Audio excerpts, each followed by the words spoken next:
Hi dears, ഇന്ന് ഞാനൊരു healthy recipe ആയിട്ടാട്ടോ വന്നിട്ടുള്ളത്. ഇപ്പോൾ എല്ലാവരും ഹെൽത്തി ഫുഡ് കഴിക്കാൻ ഇഷ്ടപ്പെടുന്നവരാണ്. അങ്ങനെയുള്ളവർക്ക് ഡയറ്റിൽ ഉൾപ്പെടുത്താൻ പറ്റിയ ഒരു അടിപൊളി സ്നാക്കുമായിട്ടാട്ടോ ഞാനിന്ന് വന്നിട്ടുള്ളത്.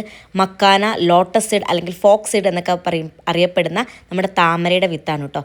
സംഭവം കാണുമ്പോൾ എന്താ പോപ്കോൺ പോലെ തോന്നുന്നുണ്ടല്ലേ. ഇത് ഭയങ്കര ഹെൽത്തി ആയിട്ടുള്ളൊരു ഫുഡാണ് കേട്ടോ. നമുക്ക് ലോ കലോറിയാണ്, അതുപോലെ തന്നെ rich in fiber, protein, minerals, anti oxidants.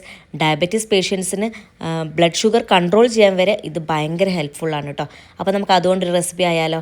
അതിന് വേണ്ടിയിട്ട് ഒരു പാൻ അടുപ്പത്ത് വെച്ച് അതിലേക്ക് കുറച്ച് ഗീ ഒഴിച്ച് അതിലേക്ക് നമ്മുടെ മക്കാന ഇട്ട് കൊടുത്ത് നന്നായിട്ട് റോസ്റ്റ് ചെയ്തെടുക്കുക. എന്നിട്ട് നല്ല നമുക്കത് പൊട്ടിച്ച് നോക്കുമ്പോൾ അങ്ങനെ പൊടിഞ്ഞ് വരുന്നുണ്ടെങ്കിൽ അത് ആയി നിർത്താൻ കേട്ടോ. അപ്പോൾ നമുക്കത് മാറ്റി വയ്ക്കാം. ഇനി അതേ പാനിലേക്ക് നമുക്ക് കുറച്ചും കൂടി നെയ്യ് ഒഴിച്ചതിന് ശേഷം കുറച്ച് മുളക് പൊടി, മഞ്ഞൾപ്പൊടി, ഗരം മസാല, കുരുമുളക് പൊടി ഇത്രയും കൂടി ചേർത്ത് നന്നായിട്ട് റോസ്റ്റ് ചെയ്തിട്ട് നമ്മുടെ മക്കാനയും കൂടി ഇട്ടിട്ട് ആവശ്യത്തിന് ഉപ്പും ചേർത്ത് നന്നായിട്ട് റോസ്റ്റ് ചെയ്തെടുക്കുക. ഇങ്ങനെ കഴിക്കാൻ തന്നെ ഇത് ഭയങ്കര ടേസ്റ്റാണ് കേട്ടോ. ഞാനിതിനെ കുറച്ചും കൂടി ഒന്ന് ടേസ്റ്റി ആക്കാൻ വേണ്ടിയിട്ട് കുറച്ച് വെജീസും കൂടി ഇതിലേക്ക് ചേർക്കുന്നുണ്ട് കേട്ടോ. നമുക്കിതൊരു ബൗളിലേക്ക് ഇട്ടതിന് ശേഷം കുറച്ച് സവോള, തക്കാളി, മല്ലിയില, പിന്നെ കുറച്ച് കുക്കുംബർ ഇത്ര ഞാൻ ചെറുതാക്കി ചോപ്പ് ചെയ്ത് വെച്ചിട്ടുണ്ട്.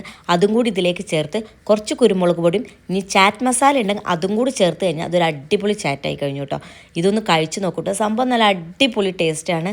ട്രൈ ചെയ്തിട്ടില്ലെങ്കിൽ എന്തായാലും ഇതൊന്ന് ട്രൈ ചെയ്ത് നോക്കൂട്ടോ. ഡയറ്റിന് പറ്റിയൊരു അടിപൊളി റെസിപ്പിയാണ്. അപ്പോൾ ഇഷ്ടപ്പെട്ടാൽ ഫോളോ ചെയ്യാൻ മറക്കരുത്.